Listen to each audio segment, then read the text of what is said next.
आमचे नवनवीन व्हिडिओ आणि राजकारणाच्या अपडेटसाठी चॅनेलला सबस्क्राईब करायला विसरू नका आणि बेल आयकॉन जरूर प्रेस करा।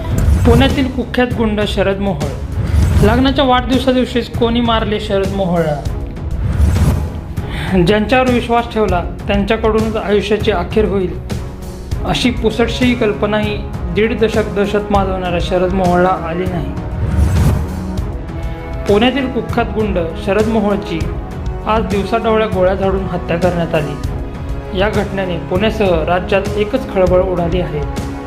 पुणे पोलिसांनी या प्रकरणाचा तातडीने तपास करत 8 आरोपींच्या मुसक्या आवळल्या आहेत। त्यातील प्रमुख आरोपी साहिल उर्फ मुन्ना संतोष पोळेकर याला शिरवळमधूनच पोलिसांनी ताब्यात घेतलं।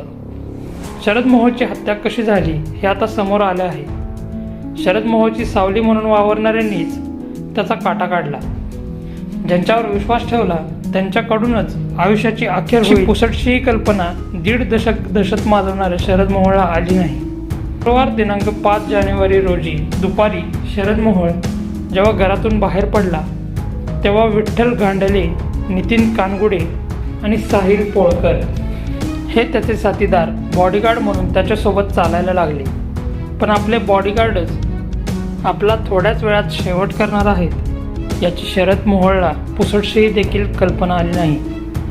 लग्नाचा वाढदिवस साजरा करून सुतारदारा भागातील घरातून बाहेर पडलेला शरद मोहोळ काही पावले चालला असेल तोच याच साथीदारांनी त्याच्यावर गोळ्या झाडायला सुरुवात केली।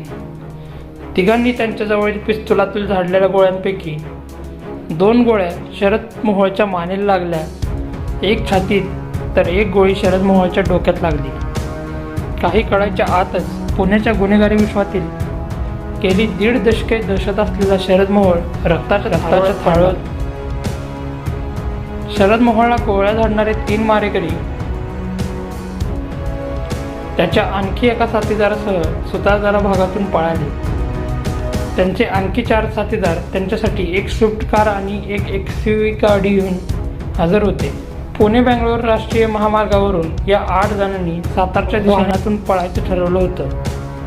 मात्र त्यांच्या गाड्यांचे नंबर ट्रेस करून पुणे पोलिसांनी त्यांचा पाठलाग सुरू केला आणि शिरवळजवळ पाठलाग करून 8 जणांना अटक केली। शरद मोहोळचे हे मारेकरी त्याचे साथीदार म्हणून गेल्या काही दिवसांपासून त्याच्या टोळीत काम करत होते।